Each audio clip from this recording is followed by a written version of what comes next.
All right. Looks like we are just about live in all the places. So excited to be here. This is Kitty Shambliss, the founder of the mission, Loving Without Boundaries. And I'm here with our amazing Coach B.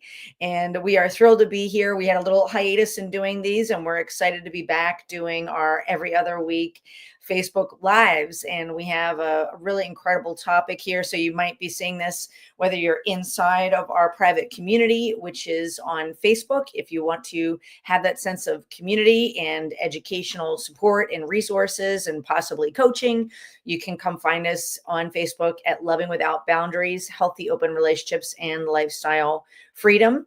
And if you're in that community, we are delighted to be here serving you. So our topic for today is staying aligned with your goals. And I would love it, B, if you would get us started on today's topic. And we'll talk here for about maybe 15 to 20 minutes or so. And excited to dive into this with you.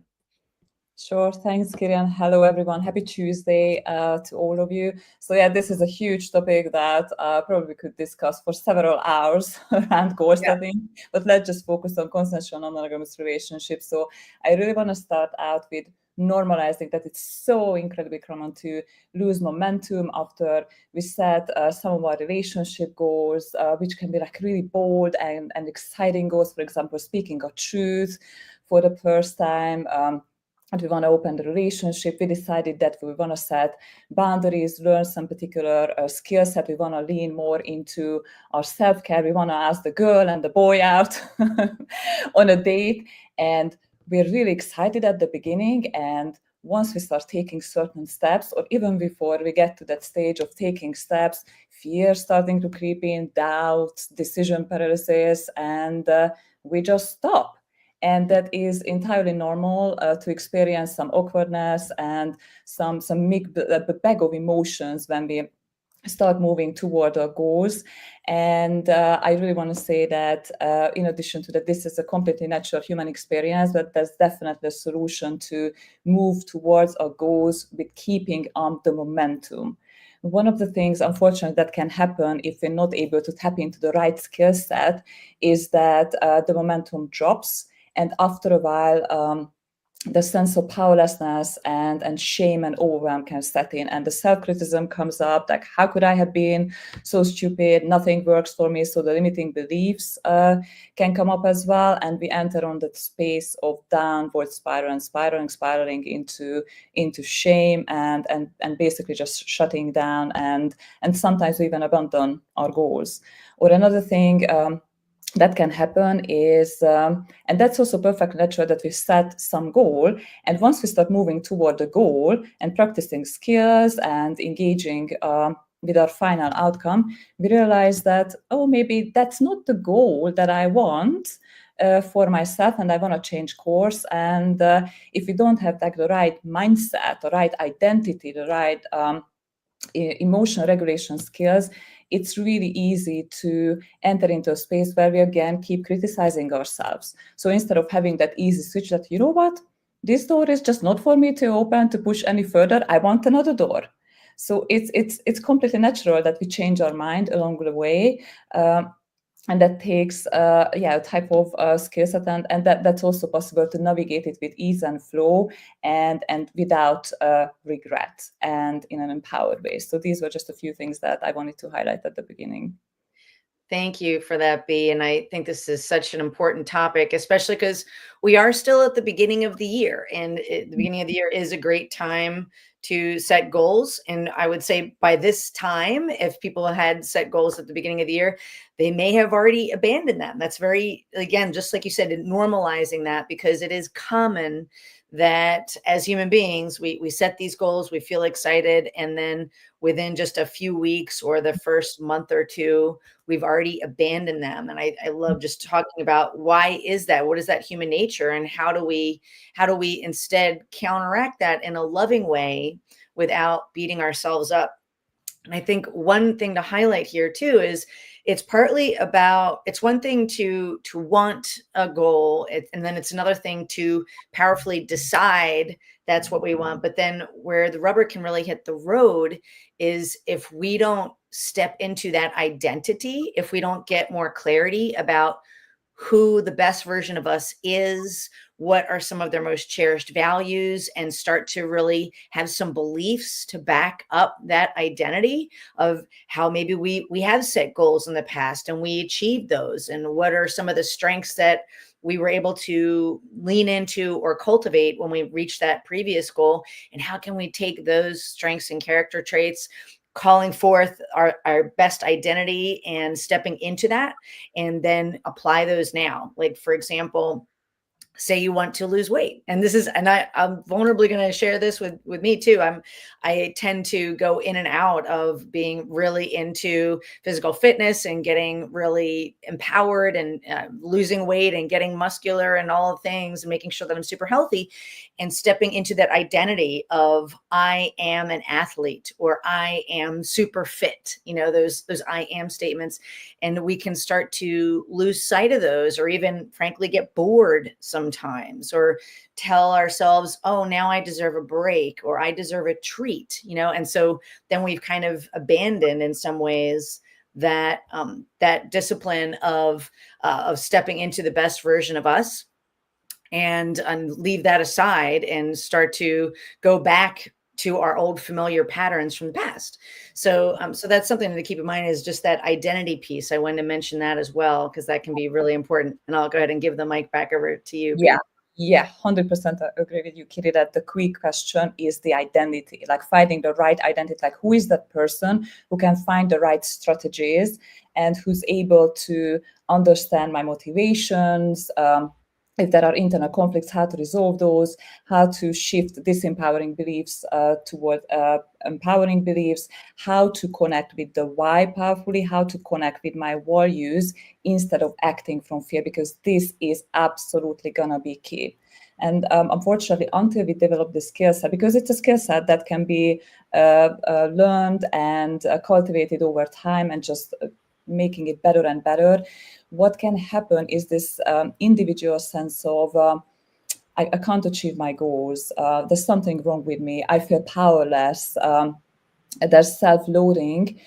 Often how it appears in relationships is through, and then this can be true in any form of relationships, so in consensual monogamous relationships, in friendships, at the workplace as well, that internal sense of spiraling down, or feeling powerless, or maybe feeling out of control, that we don't have agency over our own lives, seeks ways to express itself in a form of seeking external control through other people, like in our relationships. And for example, if the goal is that I set for myself that by I don't know, three months time, I want to move beyond jealousy, and I keep working like really, really, really hard to achieve at least neutrality and working through my own patterns, but I keep experiencing the defeats over and over again.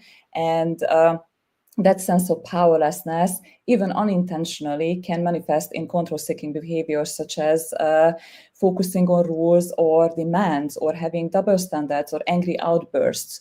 Even I don't want to, but still that there's so much pain inside that it just needs to come out, and that internal lack of sense of control seeks an external type of control. So it can be really debilitating to the relationship, when instead of boundaries, it's gonna be like rules and demands, and I want you to be in a certain way, and I make you responsible for my own emotional well-being. And I'm not saying that we're doing it intentionally. It's simply the pain wants to go somewhere, wants to find a way. Mm-hmm. Yeah, thank you for sharing that, because I think it's really, really important to have that sense of how it can, us not meeting our goals, or us not stepping into our best identity, can then ripple out and affect our connection with others, which of course can definitely show up when we are talking about the complexity of multiple relationships. So I really appreciate you sharing that. And yeah, and we can, we can start to, as you said, maybe have some shame around not meeting our goals, and then start to, as you said, be unintentionally kind of project that onto our loved ones. Or instead of not taking personal responsibility, like maybe it's a relationship goal. Maybe your goal is to create agreements with your partner or partners, and that hasn't happened. And it can be very seductive to want to point the finger and look externally outside of ourselves and say, this is your fault. It's your fault that we have not created agreements and we haven't sat down. But what's important is, with a place of gentle noticing and observing and asking a question, how can I step into personal responsibility for this goal that maybe it is a relational goal with my partner or partners? How am I also responsible for that goal not being met? How can I create more of a positive influence in this situation so that I feel more empowered, and I can also show love and appreciation for my partner and realize that this is a team effort. It's a team sport. So what is it that I'm doing that's contributing to this relationship goal not being met? So I really appreciate everything that you're bringing up so far, B, and I'll give the mic back over to you. Yeah, they highlighted a point, Kiri, that we kept having discussions around, and I keep mentioning as well that gently noticing, as you said, my 50% of what is happening. So not from a place of judgment or like really beating myself up or shifting the blame outside, but really just a 50-50%. It takes two to tango, and we both contribute to the dynamic that's happening. And up until we're not having that skill set of managing, moving towards our goals, or powerfully managing, if we decide to have different goals, this internal state of maybe chaos or sense of powerlessness, it's either, like as you said, Kiri, like shows up like with big energies, like shifting the blame or judgment, or I also mentioned like angry outbursts, for example, or throwing objects. Or there can be another type of way that it can ripple out is through different type of compensating patterns. For example, people pleasing or porous boundaries or perfectionism, or maybe we want to numb everything that's going on inside of ourselves, that internal turmoil. And the backside of that is that if we start suppressing something, then the rest of it is likely get suppressed. So with avoidance and distraction, we may find some temporary relief, but we're not going to solve what's going on underneath. And we can create distance with that in our relationships as well, because we shut down part of our emotions, and it's likely going to show up that we pull away and signal some disconnect, again, unintentionally in our relationships to our partners. Mm-hmm. Thank you for that, B. And we definitely want to make sure that this isn't all doom and gloom. We want to help you understand like what is the intention here, how that can go in a more destructive or damaging way, both to your own sense of self-respect, but also damaging potentially to your relationships and the consequences of that. But we also want to talk about what does it take to turn that around. So the work that we do with our clients and the beautiful people that we get to work with is helping them often go on a transformational journey from the inside out, being self-reflective, being introspective, as they're also getting tools and clarity along the way, as well as support to step into the best version of them within themselves, within their relationships. And that can be, again, helping them get clarity on who they want to show up as in their relationships, what we call calling forth their higher self or their superhero, helping them identify their own cherished values and needs and differentiate what's the difference between needs versus strategies to get those needs met. Help them look at if they are having any disempowering stories or limiting beliefs that are keeping them stuck.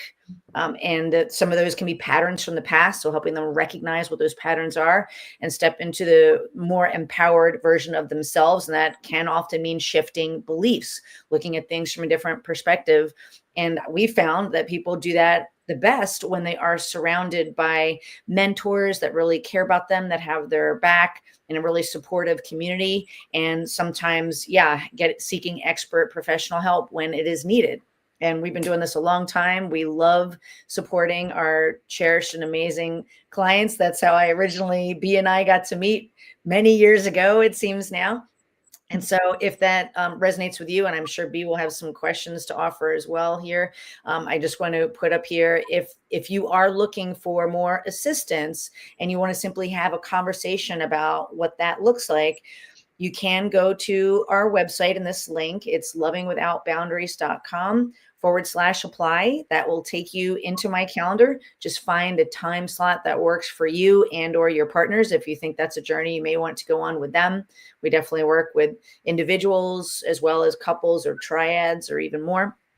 And then there'll be a brief form for you to fill out that just sets us up for success on that call.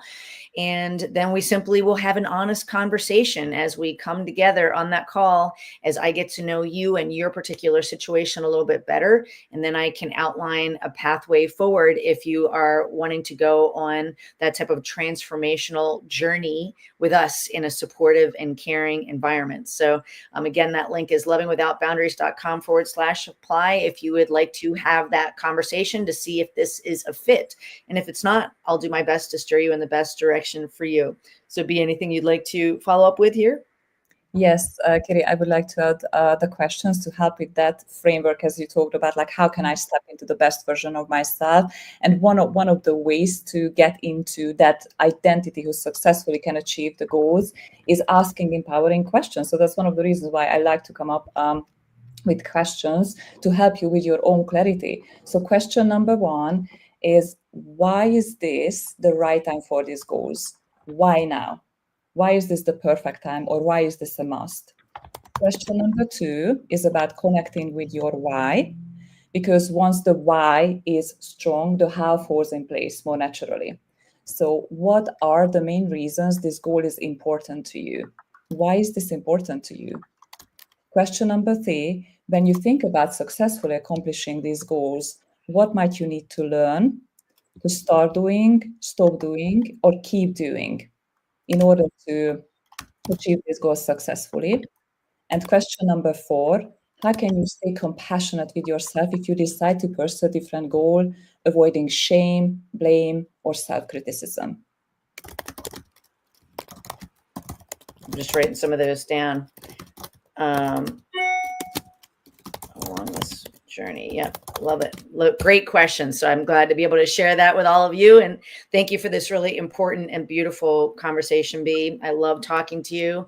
And for anyone here, if you are part of our community, we love having you. So again, feel free to go to our website, lovingwithoutboundaries.com, or our private Facebook group on healthy, Loving Without Boundaries, Healthy Open Relationships and Lifestyle Freedom. And also, if you're not currently listening to our podcast, feel free to look for that. It's an award-winning podcast. We have over 260 episodes, and it is also called Loving Without Boundaries, as we help people live their most authentic lives, free from jealousy and insecurity, shame and guilt, and the pain of ongoing infidelity in the open relationship and sex positivity space, so that you fall back in love with yourself and feel unstoppable. So with that, thank you so much, B, for your time today. I really appreciate you. All right. Take care, everyone. Bye-bye. Bye.